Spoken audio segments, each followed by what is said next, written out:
Kenapa harus tentara TNI harus ikut turun? Nah, TNI sesuai dengan amanat Undang-Undang TNI Nomor 34 Tahun 2004. Di situ dituangkan bahwa tugas TNI adalah operasi militer perang dengan operasi militer selain perang. Yang dilakukan, upaya yang dilakukan sampai sejauh ini apa saja, Komandan? Jangan menjadikan ini euforia yang berlebihan, tapi kita tetap bertawakal, berikhtiar, tetap berdoa, jaga imun dan jaga iman. Tetap saya mohon kepada masyarakat khususnya Cianjur, mari kita jaga, dimulai dari diri kita sendiri dengan lingkungan yang paling terkecil, yaitu di keluarga kita.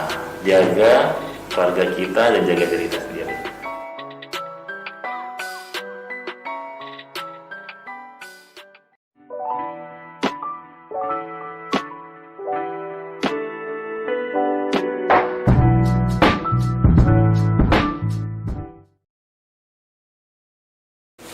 Assalamualaikum warahmatullahi wabarakatuh. Ketemu lagi dengan podcast John Duty. Kali ini kita akan menghadirkan, selalu memberikan informasi dari narasumbernya secara langsung. Nah, siapa yang menjadi narasumber kita kali ini? Kita nanti akan bicara soal masalah penanganan COVID-19 yang ada di Cianjur. Nah, narasumbernya siapa? Di depan saya ada Dandim 0608 Cianjur, Letkol Kavaleri Riki Ari Nuryadi. Halo Mas Guru, apa kabar? Sehat ya? Sehat. Sehat Komandan? Alhamdulillah ya. Tetap semangat ya. Tetap semangat. Demi rakyat Indonesia. Jangan lupa tetap prokes. Nah, Komandan, kita bercerita soal penanganan COVID-19 di Cianjur. Kenapa harus tentara TNI harus ikut turun? Ya, wah bagus nih pertanyaannya. Iya, Ya. kenapa? Gitu, kenapa? Ya, yang pertama karena sesuai dengan perintah dari Bapak Presiden, itu semua lapisan masyarakat dan semua komponen masyarakat ikut serta dalam penanganan COVID ini. Kenapa TNI? Jadi TNI sesuai dengan amanat Undang-Undang TNI Nomor 34 Tahun 2004. Di situ dituangkan bahwa tugas TNI adalah operasi militer perang dengan operasi militer selain perang. Nah, ini kategori ini operasi militer selain perang. Itu memang ada, amanat undang-undangnya sudah ada, Mas. Nah, ketika kita bedah lagi, berarti TNI bisa membantu Pemda, dalam hal ini pemerintah, untuk percepatan suatu penanganan bencana. Bencana apa saja? Nah, karena COVID ini merupakan bencana penyakit secara wabah, sehingga penanganannya pun harus membutuhkan penanganan cepat. Nah, TNI kita mempunyai kekuatan pasukan, itu di tingkat level bawah sampai menyentuh tingkat masyarakat. Nah, di Babinsa. Nah, oleh karena itu kita membantu percepatan itu terhadap pemerintah dalam upaya penanganan COVID-19 ini. Nah, kenapa kita juga ikut hadir? Karena merupakan yang pertama dari amanat undang-undang, yang kedua memang adalah perintah dari Bapak Presiden ke Panglima TNI, Panglima TNI terus berjenjang ke bawah kepada Bapak Kasat, kepada Pangdam, sampai ke level ke bawah. Ya, jadi satu komando, Mas ya. Komandan, nah di Cianjur ini kan juga angka juga ikut naik ya, ikut bertambah. Ini kan juga daerah-daerah lain, misalnya kota-kota besar itu kan juga semakin lebih tinggi lagi.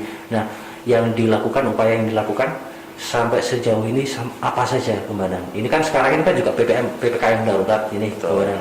Itu ya. Seperti apa saja sih? Ya, baik. Jadi di Cianjur ini adalah masuk level 3 PPKM darurat. Jadi ada level 3 dengan level 4, Mas. Nah, level 3 ini kategori di bawah level 4. Nah, artinya level 4 ini tingkat kerawanannya, zonanya itu lebih besar, potensi kerawanannya. Nah, Cianjur ini alhamdulillah masuk di level di bawahnya, di level 3. Artinya dengan kota-kota lain, sebenarnya Cianjur ini masih di bawah. Nah, namun karena kemarin level 3 dan level 4 harus di PPKM darurat, Jadi Cianjur juga melaksanakan PPKM darurat untuk menekan. Beberapa pekan yang lalu Cianjur pernah tinggi-tingginya, Mas. Dalam 3 hari 4 hari itu bisa sampai mencapai 1.000 orang yang terpapar. Nah, alhamdulillah dengan adanya PPKM darurat. Berapa pekan sebelumnya? Betul. Itu kira-kira 3 minggu dari sekarang, sebelumnya 3 minggu yang lalu. Itu sempat dalam waktu kurun 3 hari itu yang terpapar bisa sampai 1.000, Mas, di Cianjur ini. Di Cianjur. Nah, makanya kita dengan upaya dengan semua Forkopimda, alhamdulillah Forkopimda kita ini sangat kompak, Mas. Bupati, saya Dandim, Kapolres, Ketua DPRD Kajari, Ketua PN, sangat kompak kita menyelesaikan secara bersama-sama. Hal ini kita lakukan hanya untuk satu, menekan angka penyebaran COVID di Cianjur ini. Kita jaga Cianjur ini. Angka trennya makin lama memang makin menurun, tingkat penyebarannya. Tetapi jangan merupakan ini kabar bagus. Kabar bagusnya, ya kabar bagusnya. Kemarin kami rapat dari data dari Dinkes, kita memang sudah termasuk ketersediaan bor tempat untuk keterisian rumah sakit. Nah, kita tidak perlu sampai membuat rumah sakit darurat. Ya mudah-mudahan jangan sampai lah, Mas. Nah, jangan sampai. Ya, karena kalau sudah bikin rumah sakit darurat itu sudah kebobolan. Itu sudah pusing yang mana-mana itu. Kita ini masih bisa menjaga. Jadi bisa menekan dan bisa stabil. Nah, itulah mudah-mudahan jangan menjadikan ini euforia yang berlebihan, tapi kita tetap bertawakal, berikhtiar, tetap berdoa, jaga imun dan jaga iman. Itu, Mas. Jaga imun dan jaga iman. Betul sekali. Ya, Komandan, ini kan masih dalam rangka PPKM darurat ya, dan memang pemerintah juga rencananya juga memperpanjang sampai akhir Juli. Nah, di sisi lain ini kan juga masyarakat, terutama pedagang-pedagang kecil, misalnya, atau masyarakat yang mencari penghasilan nafkah satu hari ini dapat untuk besok.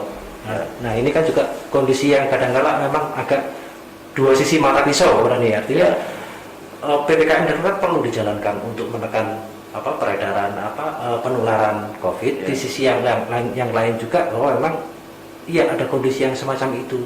Ya. Baik, Mas Guru ya. Jadi memang inilah saat pandemi ini memang masalah yang paling sulit memang. Jadi bagi semua orang, bahkan mungkin di dunia ini sama. Nah, saat ini memang sedang drop. Bagaimana antara menjaga kesehatan dan keselamatan masyarakat dengan menjaga kestabilan ekonomi di wilayah masyarakat. Satu sisi ini pasti tidak akan bisa bersamaan, harus ada yang dikorbankan salah satu. Kita mau mengorbankan dari segi keselamatan dan kemanusiaan dan membiarkan kerumunan, membiarkan toko-toko buka, kemudian perekonomian ini meningkat. Satu sisi makin banyak penyebarannya. Angka penularan juga jadi semakin tinggi. Betul. Atau kita balik, ini kita mau tekan angka penyebarannya supaya masyarakat ini sehat, masyarakatnya tidak terpapar terlalu banyak dan juga mengakibatkan meninggal dunia yang angkanya makin bertambah. Nah, kita harus mengorbankan dari sisi yang lain. Nah, dengan ekonomi. Nah, memang ini memang agak repot, Mas, memang sulit. Dilema juga. Sangat dilema. Nah, tapi kan masyarakat butuh makan, betul. Tadi Mas sampaikan itu, masyarakat butuh makan, bagaimana terdampak.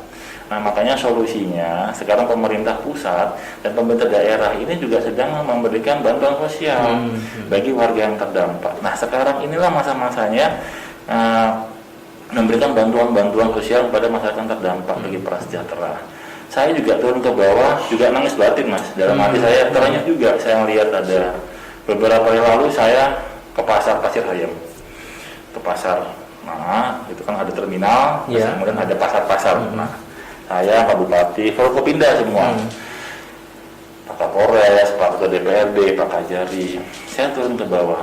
Nah, bahkan ada seorang pedagang itu yang menangis di depan Pak Bupati. Pak, tolong saya ini bagaimana harus menghidupi anak-anak saya.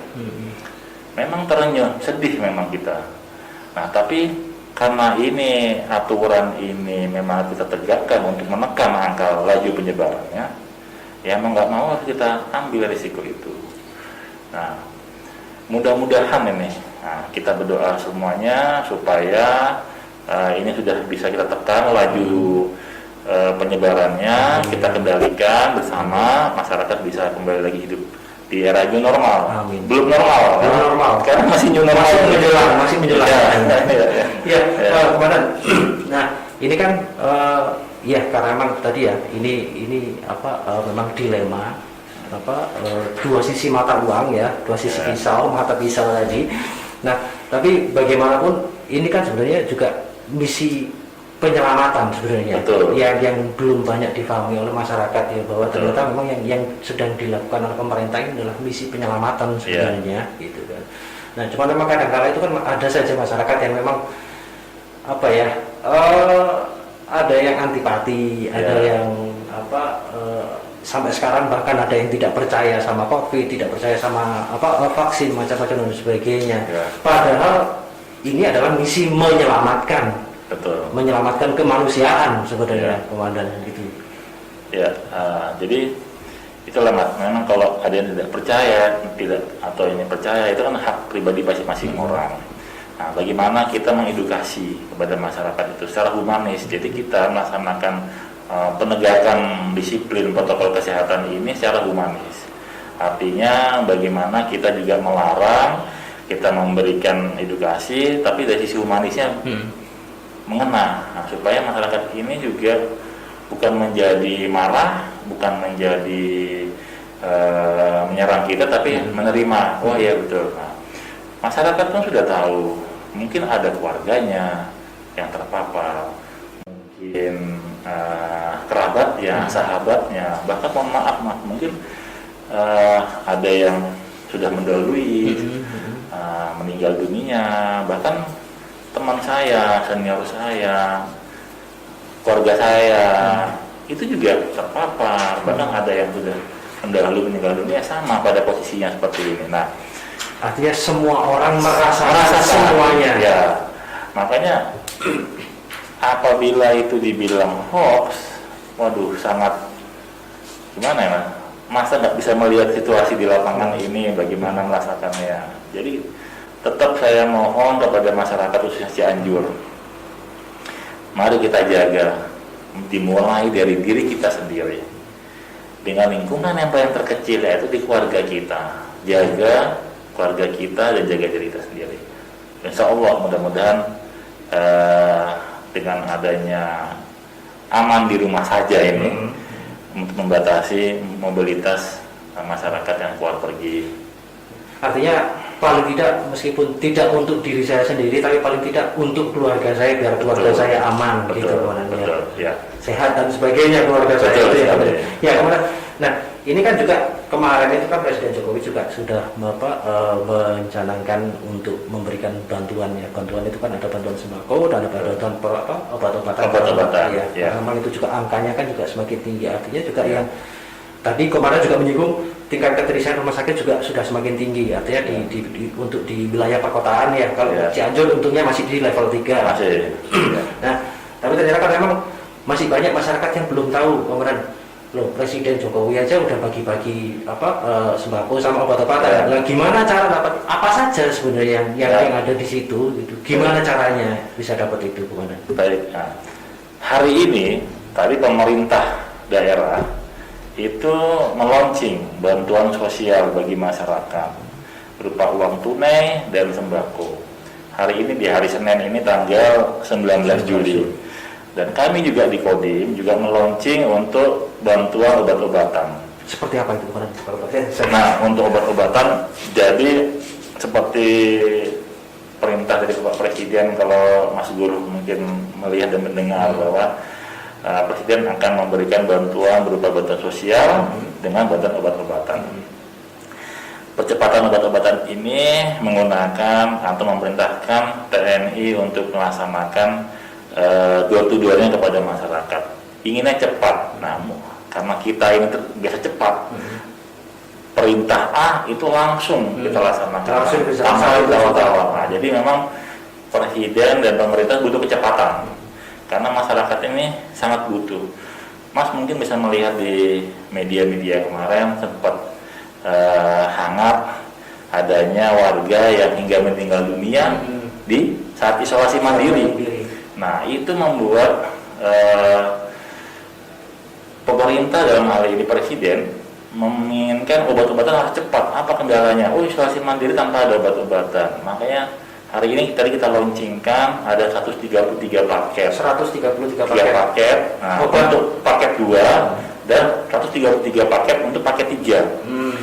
Nah, ada item-itemnya. Paket 2 itu bagi warga yang isolasi mandiri tetapi bergejala ringan hingga OTG lah, bicaranya OTG hingga anosmia, penhilangan penciuman. Ya, ada beberapa item-item obatnya. Jadi satu paket ini sudah satu box isi itu, Mas.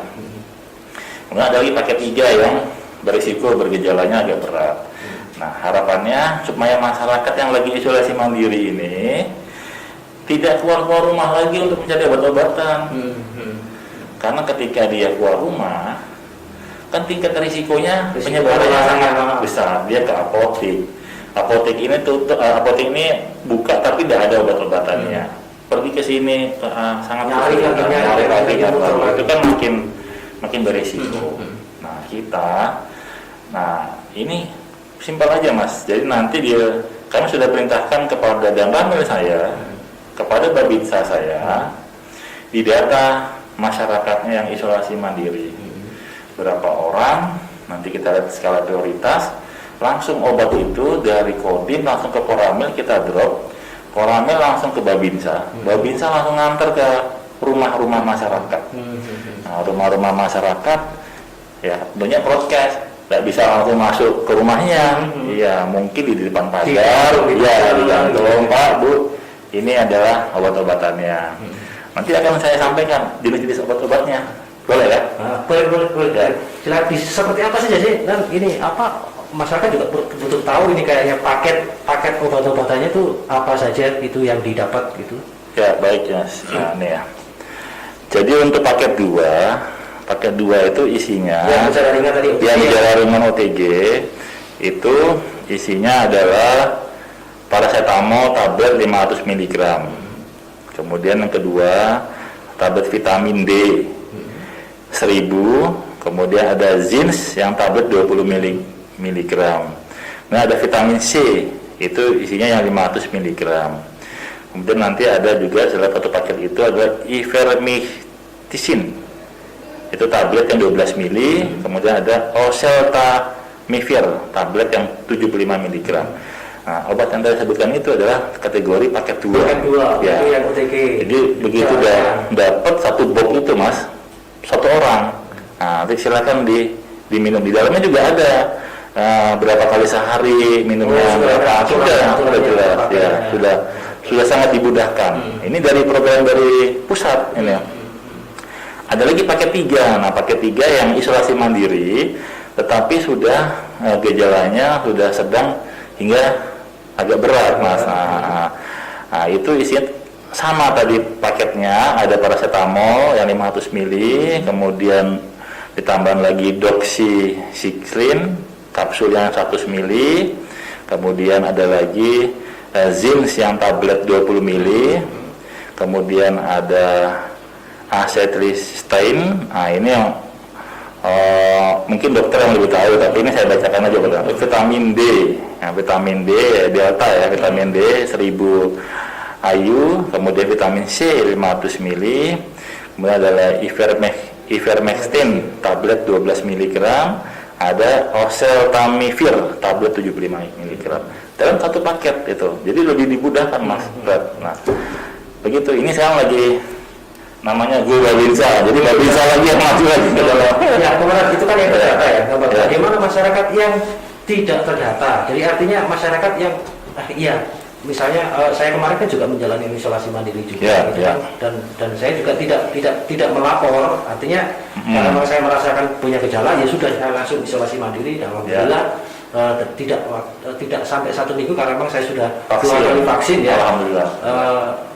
sudah 2 kali vaksin, ternyata saya sudah sembuh tidak sampai 1 minggu, sekitar 4 sampai 5 hari. Berbeda dengan istri saya yang memang belum mendapatkan vaksin, dia infeksinya lebih lama, sakitnya lebih lama. Padahal istri saya lebih sakit duluan, tapi saya yang sembuh duluan. Nah, bagaimana kemarin caranya masyarakat biar bisa dapat obat yang tadi itu? Harus melapor ke siapa? Yang pertama di lingkupan kecil dulu, kan di warga itu ada Pak RT-nya, ya mungkin bisa WA ke Pak RT-nya, Pak saya langsung isolasi mandiri, kemudian nanti Pak RT-nya bisa langsung lapor ke Babinsa setempat. Bisa langsung ke Babinsa setempat ya? Atau kalau warga tersebut punya nomor teleponnya Babinsa, langsung WA ke Babinsa, Pak saya alamat ini. Nah kalau mau berjenjang, data itu ada di Pak RT, nanti di desa, ya kan? Nah, nanti Pak Kades atau Bu Kades pendata warganya siapa yang isolasi mandiri. Nah, nanti ketersediaannya itu obat-obat yang ini kita drop langsung ke warganya di tempat. Gitu. Jadi gampang, tinggal warga ketua RT atau ke Babinsa setempat. Ya, nanti kan saja itu Babinsa saya akan minta data ke Pak RT-nya atau misalnya ke Pak Desa. Berapa yang isoman? Oh sekian, nanti kita laporkan obat ada drop ke rumah, langsung di drop saat itu juga. Ya. Oke, terima kasih, itu tadi informasi berkenaan dengan penanganan COVID di Cianjur dengan Dandim 0608 Cianjur. Nah silakan masyarakat yang ingin mendapatkan obat seperti paket yang sudah disebutkan tadi, silakan langsung menghubungi ketua RT setempat atau Babinsa setempat. Komandan, terima kasih atas informasinya, terima kasih atas pencerahannya dan sebagainya. Tetap jaga kesehatan, tetap jaga kondisi dan protokol kesehatan. Terima kasih Mas Guru. Ya, terima kasih. Warahmatullahi wabarakatuh. Waalaikumsalam warahmatullahi wabarakatuh.